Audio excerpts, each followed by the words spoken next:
ಧರ್ಮರಾಜ ಅರ್ಜುನ ತಿರುಗಿ ಬಂದಂತ. ನಿನ್ನೆ ದಿವಸ ಹೇಳಿದ್ವಿ, ಏನು ಹೇಳಿದ್ವಿ ಅಂದ್ರೆ, ಯಾಕೋ ಎಲ್ಲ ಅಶುಭ ಸೂಚನೆಗಳಾಗ್ಲಿಕ್ಕತ್ತಾವ, ಶುಭ ಸೂಚನೆಗಳಾಗ್ತಿಲ್ಲ. ಅರ್ಜುನ ಕೃಷ್ಣ ನೋಡ್ಕೊಂಬರ್ತೀನಿ ಅಂತ ಹೋಗ್ಯಾನ, ಬಂದೇ ಇಲ್ಲ ಅಂತ ಅನ್ಕೋತ ಕೂತಿದ್ದ. ಅಷ್ಟೊತ್ತಿಗೆ ಅರ್ಜುನ ಬಂದಂತ. ಬಂದ ಕೂಡಲೇ ಅರ್ಜುನನ ಬಳಿಗೆ ಕ್ಷೇಮ ವಿಚಾರವನ್ನ ಮಾಡಿದ್ನಂತ. ಹೆಂಗೆ ಕ್ಷೇಮ ವಿಚಾರ ಮಾಡಿದ ಅಂದ್ರೆ, ದ್ವಾರಕಾಪಟ್ಟಣದೊಳಗೆ ಯಾರ್ಯಾರಿದ್ದಾರ ಅವರೆಲ್ಲಾರ ಹೆಸರು ಕೇಳಿ ಕೇಳಿ ಕ್ಷೇಮ ವಿಚಾರ ಮಾಡಿದ್ದಂತ.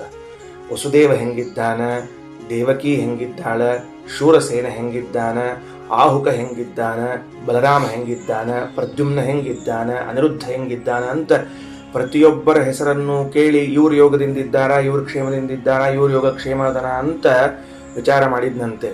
ಯಾಕೆ ಈ ಮಾತು ತಿಳಿಸ್ಲಿಕ್ಕತ್ತದ ಭಾಗವತ ಅಂದ್ರೆ, ಸುಮ್ಮನೆ ರ್ಯಾಂಡಮ್ಲಿ ಎಲ್ಲಾರ ಯೋಗಕ್ಷೇಮ ಕೇಳಿಕ್ ಹೋಗ್ಬೇಡ್ರಿ. ಎಲ್ಲರೂ ಆರಾಮಿದ್ದಾರಲ್ಲೋ ಅಂತ ಹಿಂಗೆ ಕೇಳಿಕ್ ಹೋಗ್ಬೇಡ್ರಿ.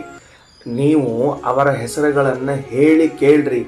ಇಂಥವ್ರು ಆರಾಮಿದ್ದಾರ ಅಂತ ಕೇಳ್ರಿ. ಯಾಕೆ ಅಂದರೆ, ಆ ಭಗವದ್ಭಕ್ತರ ಹೆಸರಾದರೂ ನಿಮ್ಮ ಬಾಯಿಯಿಂದ ಆ ಕ್ಷಣಕ್ಕೆ ಬರಲಿ.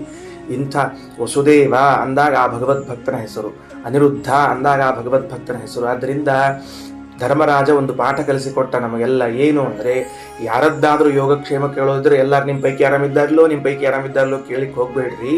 ಅವರವರ ಹೆಸರುಗಳನ್ನು ಹೇಳಿ ಕೇಳ್ರಿ. ಯಾಕೆ ಅಂದರೆ, ಯಾರಿಗೆ ಗೊತ್ತು ಯಾರು ಭಗವದ್ಭಕ್ತರಿದ್ದಾರೆ ಅಂತ.